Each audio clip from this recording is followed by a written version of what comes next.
From Matthew chapter 3, verses 13 through 17. Then Jesus came from Galilee to the Jordan to be baptized by John. But John tried to deter him, saying, "I need to be baptized by you, and do you come to me?" Jesus replied, "Let it be so now. It is proper for us to do this, to fulfill all righteousness." Then John consented.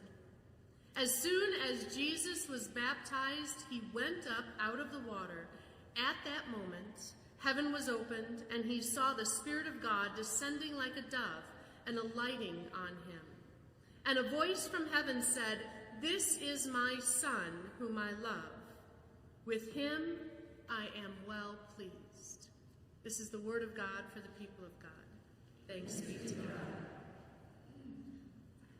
Years ago, as I served as a superintendent before I came to First Church, part of my job was to go around and visit all the churches within my district and hold church conferences and visit with pastors and all that kind of thing. And inevitably, in so many churches, and you can probably feel this, everybody in kind of American Christendom has felt like, hey, wait a minute, things aren't the way they used to be 20, 30, 40 years ago in church. It used to be you would just build a church, open the doors, and people would just fall in. And why isn't church so important anymore in people's lives? And it isn't an assumed thing anymore, it seems, in our American culture. It's not assumed. And so people feel that. They feel that, just that loss, if you will. And as I would listen to a lot of churches kind of bemoan that fact and say, well, we only have this many in worship now, and we used to have this many, and part of our conversations would always turn to, how are you invitational? How are you inviting people? Maybe even just in the way that you live. And sometimes we would get into the question I would ask would be, well, why do you follow Jesus? You want other people to follow Jesus and to show up to church, but why do you follow Jesus? And it would always catch people off guard. And I would say, well, if you had 2 minutes, the 2-minute elevator speech, right? If you had 2 minutes in the elevator with someone, not that anyone ever talks in an elevator, I know, no one ever says anything. Even when you're only with the people that you know, you get in the elevator and you don't talk. But anyway, if you had 2 minutes to be able to kind of say why you follow Jesus, what would you say if you had that opportunity? And I found in those discussions that a lot of people weren't quite ready to talk about their faith, weren't necessarily prepared to say, this is why I'm a Christian, or this is why I follow Jesus. Those conversations propelled me into learning how to state clearly why I follow Jesus. I thought, well, wait a minute, Lisa, can you do that? Can you do that in a very brief statement? And so I would think about that to myself. I'm like, well, why do I follow Jesus? What is it about Jesus that I'm compelled about? And I would always go to his teachings. I find such deep truth in his teachings. They teach how to live in fullness with God. And I would, of course, recognize his healings, that whenever he showed up, things changed and people were better. And then, of course, there's the cross, his sacrifice, and his resurrection, which is the compelling part of all of it. And so from those things that I cling to, these are the reasons why I follow Jesus. So my 2-minute elevator speech, it's not really 2 minutes, probably more like 30 seconds. Do you guys want to hear this or not? Yes. Okay, all right. We have 2 minutes in the elevator. I seek to follow Jesus and to listen to his teachings because I believe that they lead to fullness of life. fullness of life in the presence of God in this world and in the next. And I believe that everything that Jesus said, all the teachings that he did, are full of truth because God vindicated him by raising him from the dead. God said, "This is the one who has fully lived with my truth," by raising Jesus from the dead. Therefore, you can believe his teachings are true. So that's one of my elevator speeches. Take it or leave it, whatever you'd like. But I find it interesting, though, as I was preparing for this message, that rarely, if ever, do I ever mention Jesus' baptism in the reason why I follow Jesus. I always think about his teachings. I think about his healings. I think about the power that he lived within. I think about his sacrifice and his resurrection. But rarely do I ever think about his baptism. And I wonder why I don't, because every gospel, Matthew, Mark, Luke, John, they all mention Jesus' baptism. They all pay attention to what happened there in his baptism. His baptism is the beginning point of his public ministry. It gives Jesus and others clarity about who he is and what his life is to be about. In his baptism, we learn from God who he is. It says that when he came out of the water, the heavens opened and there was a voice that said, "This is my son." We hear clearly that this is God's son. And what that means is that he's authorized to represent God in the world. This is my son. This is the one who bears my identity. This is the one who bears my name in the world. He's authorized by God to represent God fully in the world. Means is that his authorization is not given by an institution. His authorization is not given by humanity, but it is authorized by God himself. And I think that is so important to us, because that is how God has chosen to speak to us in these days. In Hebrews chapter 1, very first verse, it says, "In former days," I'm paraphrasing here, so if anybody knows this verse perfectly, don't hold it against me, but in the former times, God spoke to us through prophets, but in these last days, God has spoken to us through a son. A son.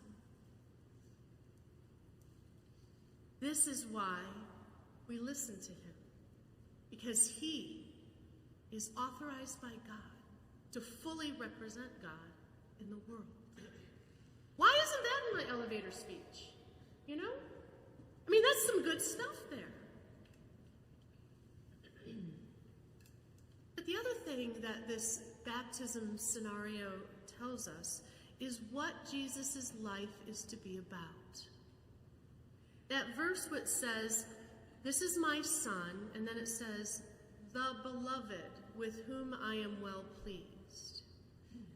That literally is supposed to pull from Isaiah into the present this identity of the suffering servant.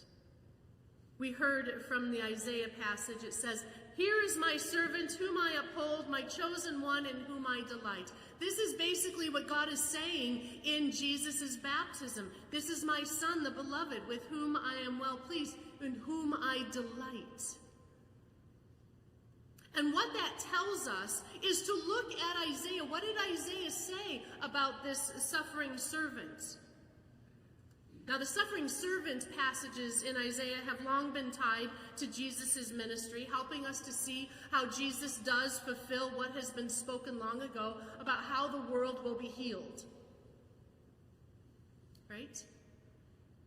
Most of the time, we focus, especially during Lent and Easter, Holy Week, we look to Isaiah 53, which says, "But he was wounded for our transgressions. crushed for our iniquities. Upon him was the punishment that made us whole, and by his, I can't even say this without choking up. And by his bruises, we are healed. But Isaiah 42, which is some of the beginning of those suffering servant passages, that teaches us something about Jesus as well. He is identified by God. First of all, here is my servant who I uphold. And then it says how he will set things right. He will bring justice to the nations. And it goes on that this servant of God, the suffering servant, the beloved, the chosen one, the Son of God, that he will not bring harm. It says in that Isaiah passage, a bruised reed he will not break, and a smoldering wick he will not snuff out. I think that speaks to our spirits.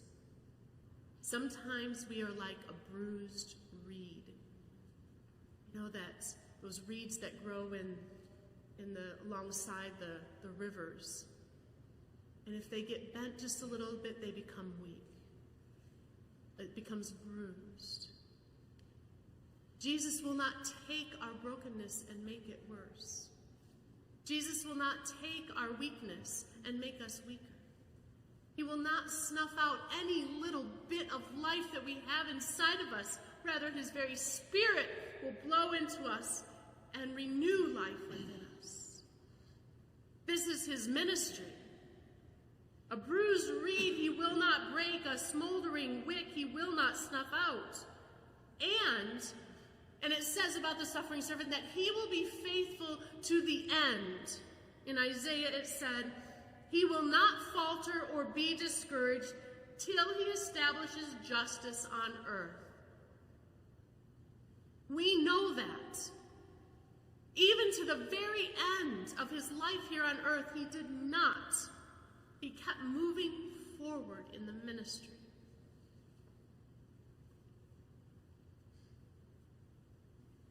He did not falter.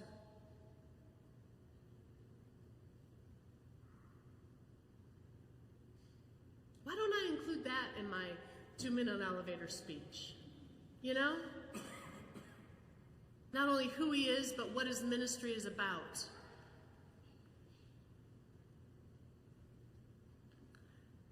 And then the last thing about his baptism is it says that the Spirit came down and rested upon him in the form of a dove. That very Spirit is supposed to connect us to how God's Spirit hovers over the waters in the very beginning of our story. Genesis chapter 1, in the beginning, when everything was void and the earth was chaos, God's Spirit swept across the water. That's to tell that mention of the Spirit in the form of a dove coming down upon Jesus is to remind us that right there in Jesus is a new creation. God's Spirit sweeps over and once again brings about a creation, something new. God is building and recreating in Jesus. Why don't I include that in my 2-minute elevator speech? God does the new thing for the world in Jesus. So I realize that my 2-minute elevator speech should include these things, obviously, not only because then it would be like a 3 or 4-minute elevator speech, I'm quite sure. But anyway, not only because it teaches us about Jesus, but it gives us an understanding for our own lives. If Jesus is declared the Son of God at his baptism, then we who are baptized into Jesus, we then become children of God as well. That's who we are. That's our identity. And if the suffering servant is Jesus in his baptism. It's alluded to in his baptism. Then we who are baptized into Jesus, we come to understand that our lives of faith are to be in service to others. That's how we live. Jesus' baptism tells us who we are. Jesus' baptism helps us understand how do we live. And then finally, it is through the Spirit of God, present at the very beginning, present at Jesus' baptism, that is also present within our own baptism. We say that we are baptized through water and the Spirit, and this is what empowers us to live that way as God's children and in service to others.